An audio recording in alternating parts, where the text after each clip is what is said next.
Patuloy na nagbibigay liwanag at pag-asa ang Sorsogon PPO sa mga kabataang Sorsoganon sa pamamagitan ng programang Project Tanglaw Lahi na inilunsad sa pangunguna ni Police Colonel Alex Cabrera Daniel.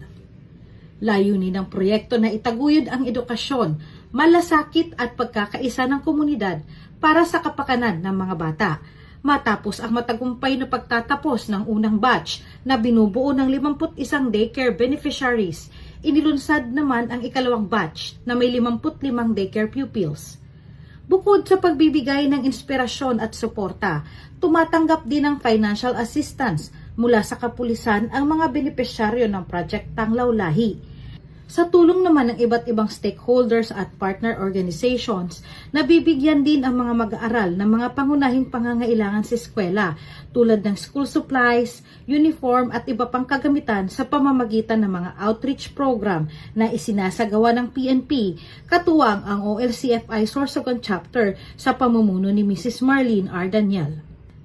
Sa isinagawang launching ng second batch ng Project Tanglaw Lahi, ay nagpahayag ng taus-pusong pasasalamat ang Sorsogon PPO sa mga partner stakeholders, donors, volunteers at iba't ibang organisasyong tumulong upang may sakatuparan ang proyekto.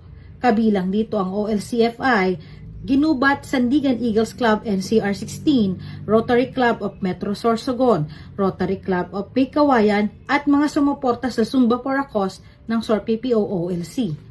Sa pamamagitan ng Project Tanglaw Lahi, hindi lamang kinabukasan ang binibigyang liwanag, kundi pati pag-asa, pangarap at mas magandang bukas para sa susunod na henerasyon. Mula dito sa Sorsogon Police Provincial Office, ako po si Police Staff Sergeant Angeli Bionson, nag-uulat para sa Police News Network at ito ang bagong PNP para sa bagong Pilipinas, serbisyong mabilis, tapat at nararamdaman.